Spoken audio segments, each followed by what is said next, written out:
You're watching Capital Connection from the Illinois State Capitol. Welcome back. A recent report from the State Journal-Register found that gas stations around Springfield were selling non-FDA approved vape products. Now, here in the Capitol, lawmakers are considering legislation that may help prevent that issue in the future.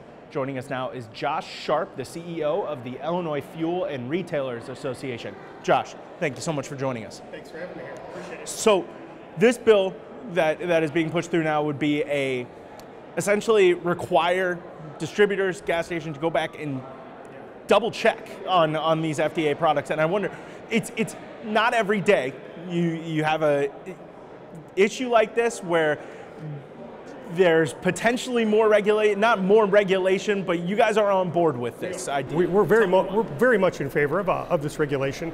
It's exactly what you said. It's an extra check in the process so that you have, in this three-tier distribution system, you have the manufacturer, you have the distributor, you have the retailer. This would require the middleman, the distributor, to go back to the manufacturer and say, do you have the proper credentials from the FDA to make this product? Has it been certified?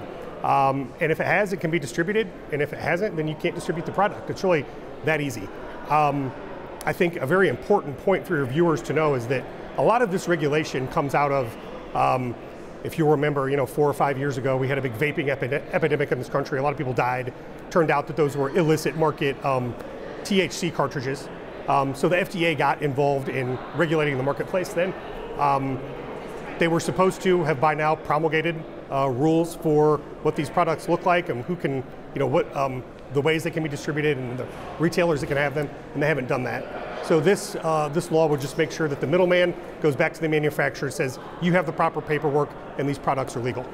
So I wonder with this, is there, the way that this is set up now, you talk about the proliferation of vape products in general, the way the system is set up now, do you believe that it is reasonable for an owner of a gas station, for instance, especially one that maybe is a part of a larger chain, to be able to know which products are FDA regulated and which are not? Yeah, when the FDA set a firm deadline, so again, I'm going to take your viewers back to in the fall of 2019, they essentially gave everybody with a vape product on the market at that time about a year.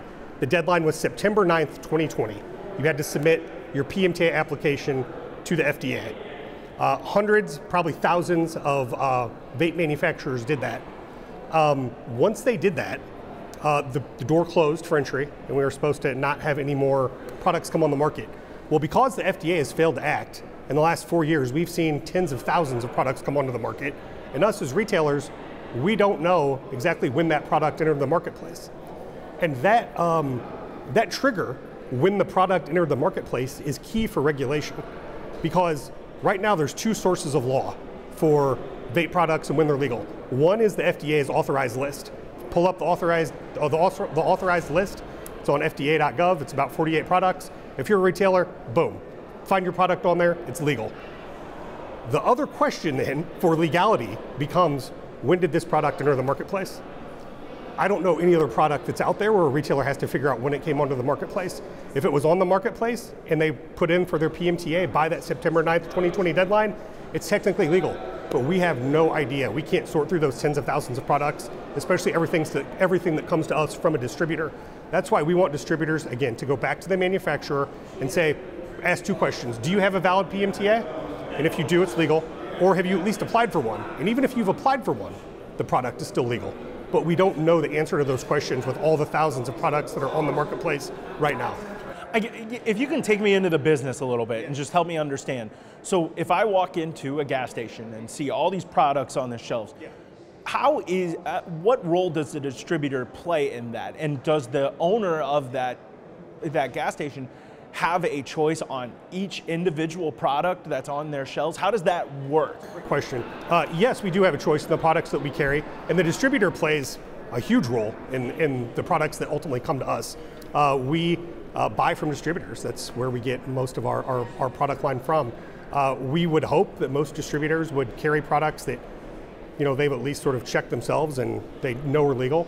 But it turns out in this marketplace, because it's such a like I said, that trigger for what's legal is so weird. In this scenario, it's when it came to market. We need that extra level of protection. And I should also add that retailers in Illinois especially need this level of protection, because Illinois took what I just mentioned is an FDA rule.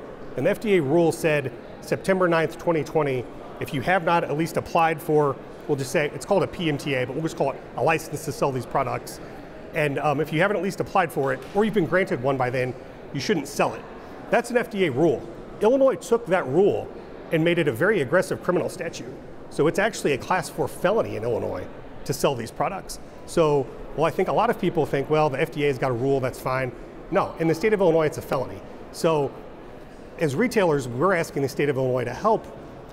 Since the FDA won't give us the list, they claim it's trade secret information of pending applications. Let's have a middleman like the distributor go back and check and make sure again that the products that they're distributing meet that FDA rule, so that a lot of our members don't end up charged, with a felony. Does the law apply to the distributors, or is it just the? It was just to the retailer. Just to the retailers. So is that why you feel comfortable putting this strictly on the distributors for this sense, and not, having the retailers? Well, the retailers right now under current law are on the hook for the felony if we were to sell it. But we feel we need our partners in that, again, that line from the manufacturer to distributor to kind of, hey, make sure your product channels are clean and the product that you're sending to us have gone through that FDA process. This has been something that's really, we've seen pick up in the last month here, basically. So what's the reception like for when you're having conversations with lawmakers and trying to get this? Most lawmakers, have been very receptive, I think, to our argument that why we need this marketplace clarified. One is because the FDA, frankly, hasn't done a great job of doing it. But two, with Illinois doing what they did, and like I said, taking a federal rule and making it a criminal law, I think they're sympathetic to a lot of retailers that we need help here. Like I said, there's tens of thousands of products in this space. Only, frankly, very few of them have actually filed for a PMTA. We don't know what they are. I wish we did. I wish the FDA had, they've had 4 years to really clarify and regulate this marketplace, and they haven't. But because they haven't, we don't think it's a huge ask to ask our friends in the distribution business to go back to the manufacturer and again make sure that the products that they're sending to retailers check all the boxes. All right, well, Josh Sharp with the Illinois Fuel and Retailers Association, thank you so much for joining us. Okay, thanks, Fred. All right, we'll be right back.